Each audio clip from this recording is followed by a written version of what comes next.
Hey guys, welcome back to my channel Exam Addict, and in this session I am going to take a crash course of research aptitude जो कि आपको NTA NET and also GATE में भी बहुत helpful होने वाला है। सो ये पूरे पार्ट्स देखिएगा ज़रूर। ये आज का जो पार्ट होने वाला है वो पार्ट 1 है, बट उसके पहले आप मेरे चैनल एग्ज़ाम एडिक्ट को सब्सक्राइब, लाइक एंड शेयर ज़रूर कर दीजिए। एंड अगर आप मेरी प्रोफाइल फॉलो करना चाहते हैं, चेकआउट करना चाहते हैं, तो यहाँ से कर सकते हैं। So without any further do चलिए स्टार्ट करते हैं आज का ये सेशन जो कि होने वाला है यूजीसी एनटीए नेट 2020 का रिसर्च एप्टीट्यूड, जो कि पेपर 1 का एक टॉपिक है। सो आज के जो लेसन में हम लोग पढ़ने वाले हैं concept of research, meaning of research, definition of research and objectives of research. So first of all we are going to discuss about the concept of research. So what is concept of research? Research का जो concept है वो आया कहाँ से है? So it is derived from the Latin word. ये Latin word से derive हुआ है to know, जिसका मतलब होता है to know, right? Then meaning of research, that is the word research is made up by adding re as a prefix to the word search. So आप यहाँ पर देख सकते हैं जो पहला जो प्रीफिक्स लगा हुआ है वो री है एंड सेकंड जो लगा हुआ है वो सर्च है. प्री का मतलब यानी कि पहले जो लगा होता है, ठीक है. तो यहाँ पर मैं फिर से आपको दिखाती हूँ कि ये हो गया री एंड ये हो गया search. Okay, so this word research, ये जो रिसर्च वर्ड है ये जो बना हुआ है ये री एज अ प्रीफिक्स यूज़ किया गया है सर्च के पहले, उस वर्ड से बना हुआ है. सर्च का मतलब यहाँ पर क्या होता है?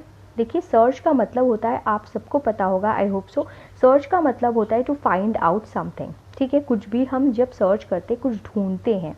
सो यहाँ पर क्या हम रिसर्च में सर्च करते हैं? जो भी एग्जिस्टिंग थिंग है, जो भी चीज़ है, जो मान्य है, जो है, बट वो अननोन है, लेकिन वो अभी किसी के सामने नहीं आई है, तो वो जब हम सर्च करते हैं उसे हम कहते हैं research. Research means to find out an existing but unknown thing. Therefore research, that is the search of searched. Search of searched, जो चीज़ सर्च कर ली गई थी पहले कभी, एंड उसको दोबारा से अगर सर्च करता है कोई भी, तो वो रिसर्च ही कहलाता है, ठीक है. तो उसको हम रिसर्च कहते हैं. सो आपको अगर, आई होप सो, समझ में आ रहा होगा. ये बहुत मैं इजी वर्ड में आपको समझाने की कोशिश कर रही हूँ कि जो भी चीज़ पहले सर्च की जा चुकी है या फिर सर्च की गई थी बहुत पहले, अगर उसको वापस से उस चीज़ को सर्च करते हैं हम, और इसलिए करते हैं ताकि उसका फैक्ट अभी निकल कर बाहर नहीं आया. जो फैक्ट हमें चाहिए, जो फाइंडिंग्स हमें चाहिए, वो अभी निकल कर बाहर नहीं आई है. सो हम उसको सर्च करते हैं. That is called as research, यानी कि दोबारा से सर्च करना. री का मतलब हो गया दोबारा से, यानी अगेन सर्च करना, ठीक है. तो मैं फिर से आपको बताती हूँ. सर्च मीन्स, रिसर्च जो होता है वो किसी भी सर्च्ड थिंग का या सर्च्ड कोई भी चीज़ का पर्टिनेंट टॉपिक पे जब सर्चिंग हुई होगी एंड उसको जब हम दोबारा से सर्च करते हैं तो हम उसे कहते हैं research. Now moving on, definition of research, that is research refers to the scientific and systematic search for pertinent information on a specific topic. In fact, it is also an art of investigation, that is the scientific investigation. So, यहाँ पर समझने की कोशिश करते हैं. यहाँ की जो रिसर्च की डेफिनेशन क्या है? Research refers to the scientific and systematic search. यहाँ पर इसके पहले मैंने आपको बताया कि जो रिसर्च का मतलब होता है ढूंढना, वापस से ढूंढना, दोबारा से ढूंढना. तो ये जो सर्च होती है वो साइंटिफिक सर्च होती है, साइंटिफिक एंड सिस्टमैटिक सर्च होती है, ठीक है. किसी भी पर्टिनेंट इंफॉर्मेशन को जानने के लिए, किसी भी स्पेसिफिक टॉपिक को जानने के लिए, बहुत इजी वर्ड्स में मैं आपको बता रही हूँ वापस से कि जो रिसर्च होता है, साइंटिफिक एंड सिस्टमैटिक सर्च जब होती है, देखिए साइंटिफिक तरह से एंड सिस्टमैटिक तरीके से रिसर्च जो है एक सिस्टम से सर्च किया जाता है, उसका जो एक प्रोसीजर है वो बहुत सिस्टमैटिक है, बहुत साइंटिफिक है। किसी भी स्पेसिफिक टॉपिक के ऊपर अगर हमें इंफॉर्मेशन चाहिए, फैक्ट चाहिए, फिगर्स चाहिए, तो हमें ये रिसर्च हम तब करते हैं और बहुत सिस्टमैटिक इसका प्रोसीजर होता है। यहाँ पर हम देखते हैं बहुत इजी से वर्ड्स में कि is a systematic search for facts, truth and knowledge. अगर आपको फैक्ट कोई जानना है, कोई सच जानना है, कोई फिगर जानना है, कोई नॉलेज जानना है किसी भी टॉपिक पे, तो वो हम सिस्टमैटिक तरीके से जब सर्च करते हैं, that is called research. Okay, थोड़े से शब्दों में ये इसका डेफिनेशन है, it is a systematic search for facts, truth and knowledge. चलिए नेक्स्ट इसका डेफिनेशन है, research is a systematic method consisting of initiating the problem, formulating a hypothesis, collection the facts or data, analyzing the facts and reaching certain conclusions either in form of solutions towards the concerned problem or generalization for some theoretical formulation। सो यहाँ पर समझने की कोशिश करते हैं, अगर हम इसे बहुत अच्छी डेफिनेशन अगर लिखना चाहते हैं, सो ये हम बोल सकते हैं कि रिसर्च जो है, देखिए ये तो आपको समझ में आ गया ना कि जो रिसर्च है वो सिस्टमैटिक और साइंटिफिक तरीके से होता है, उसका जो प्रोसेस होता है वो बहुत साइंटिफिक एंड सिस्टमैटिक मेथड होता है। ठीक है, तो research is a systematic method, ये बिल्कुल क्लियर हो गया। अब उस सिस्टमैटिक मेथड में करते क्या करते हैं, प्रॉब्लम को इनिशिएट करते हैं, यानी कि प्रॉब्लम को ढूंढते हैं, देन उसके बाद में हाइपोथेसिस फॉर्मुलेट करते हैं। हाइपोथेसिस फॉर्मुलेट का मतलब हो गया, मतलब कि आप पहले से ही अपने ब्रेन में कुछ उसके लिए सोच लो कि हो सकता है या नहीं हो सकता है। मैं इसका भी एग्जांपल आपको बताती हूँ। नेक्स्ट है collection the facts and data. आपने उस प्रॉब्लम से रिलेटेड फैक्ट्स एंड डेटा को कलेक्ट किया, देन उस फैक्ट्स को एनालाइज किया and reaching certain conclusions either in form of solutions, और आप उन फैक्ट को एनालाइज करने के बाद में किसी कंक्लूजन पर पहुँचे, यानी एंड पे पहुँचे, किसी कंक्लूजन पर, किसी सॉल्यूशन पर पहुँचे।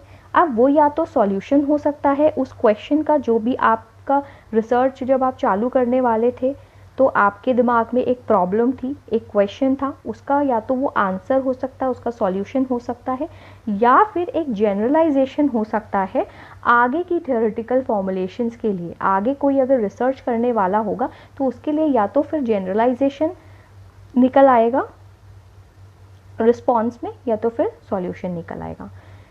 फिर से मैं समझाती हूँ, रिसर्च जो है वो सिस्टमैटिक मेथड है, साइंटिफिक एंड सिस्टमैटिक मेथड है, जहाँ पर हम प्रॉब्लम होती है, हम हाइपोथेसिस फॉर्मुलेट करते हैं, देन उससे रिलेटेड जो प्रॉब्लम है उससे रिलेटेड फैक्ट्स या डेटा कलेक्ट करते हैं, देन उस फैक्ट को एनालाइज करते हैं एंड कुछ कंक्लूजन पर पहुंचते हैं। जब कंक्लूजन पर पहुंचते हैं तो या तो हमको सॉल्यूशन मिलता है, या तो हम आगे की थ्योरेटिकल फॉर्मुलेशंस के लिए जनरलाइजेशन कर देते हैं। ठीक है, आई होप सो ये आपको समझ में आया हो definition of research. Definition of research is scientific and systematic search होता है किसी भी पर्टिनेंट इंफॉर्मेशन पाने के लिए on a specific topic.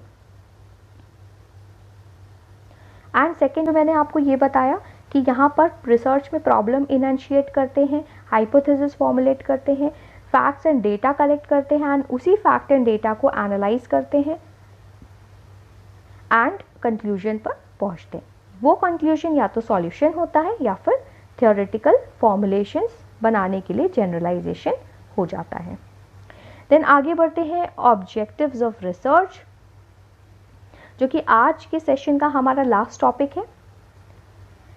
The main objective of research is to find out the facts from hidden truth which has not been discovered yet. So, the purpose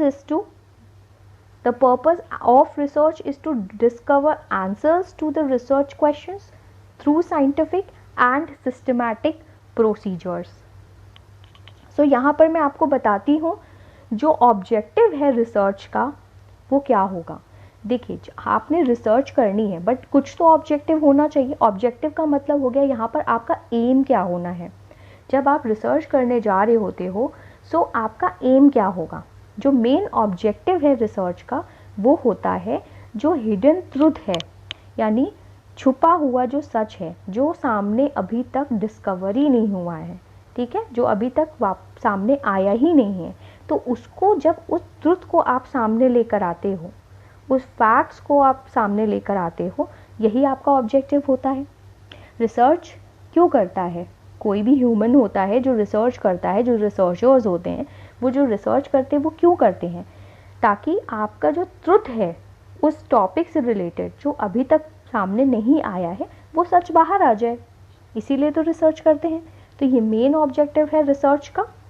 then research का purpose यही होता है कि जो भी हमारे दिमाग में या फिर जो भी एक पर्टिनेंट टॉपिक है, जो भी स्पेसिफिक टॉपिक है, उसके ऊपर उससे रिलेटेड जो क्वेश्चंस होते हैं हमारे दिमाग में और जिनके ऊपर, उन क्वेश्चंस के ऊपर हमें रिसर्च करना होता है, उनका आंसर फाइंड आउट करने के लिए ही हमारा ऑब्जेक्टिव होता है रिसर्च का।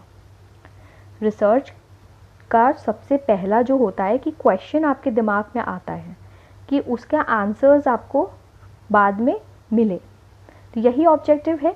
तो ऑब्जेक्टिव आपको समझ में आया यहाँ पर कि जो भी सच, जो हिडन ट्रुथ है, जो अभी तक डिस्कवर नहीं किया गया है, उन्हीं हिडन ट्रुथ को, उसी छुपे हुए सच से जब हम फैक्ट्स को बाहर लाते हैं, जब सच्चाई को हम बाहर लाते हैं, यही ऑब्जेक्टिव होता है रिसर्च का। कोई भी रिसर्चर रिसर्च इसीलिए करता है कि जो भी टॉपिक है उसके फैक्ट्स को हम बाहर ला सकें, जो भी हिडन है, जो छुपा हुआ है। सो आज का ये हमारा सेशन रहा है जिसमें हमने डिस्कस किया है concept, meaning, definition and objectives of the research. Then हमारी जो सेकेंड सेशन होगा रिसर्च का, वो देखना बिल्कुल मत भूलिएगा क्योंकि वो बहुत ज़्यादा इम्पॉर्टेंट होने वाला है। और आपके यूजीसी एनटी नेट का जो भी क्वेश्चंस आते हैं उसमें ये बहुत इजी क्वेश्चंस हैं, बहुत इजी है रिसर्च, कोई डिफ़िकल्ट नहीं है। बस आपको इसको बहुत अच्छे से समझना है। आप समझ लेंगे तो पूरी लाइफ के लिए आपको रिटेन हो जाएगा, ठीक है। सो आज का ये सेशन है, आई होप सो आपको समझ में आया होगा। एंड सेकंड जो मैं क्रैश कोर्स टूल आने वाली हूँ वो आपको बहुत जल्दी मिल जाएगा। और आज का सेशन आपको अच्छा लगा हो तो प्लीज़ कमेंट करके ज़रूर बताइएगा, सब्सक्राइब, लाइक एंड शेयर कर दीजिएगा मेरे चैनल एग्ज़ाम एडिक्ट को। Thanks for watching. Please subscribe, like and share to my channel Exam Addict.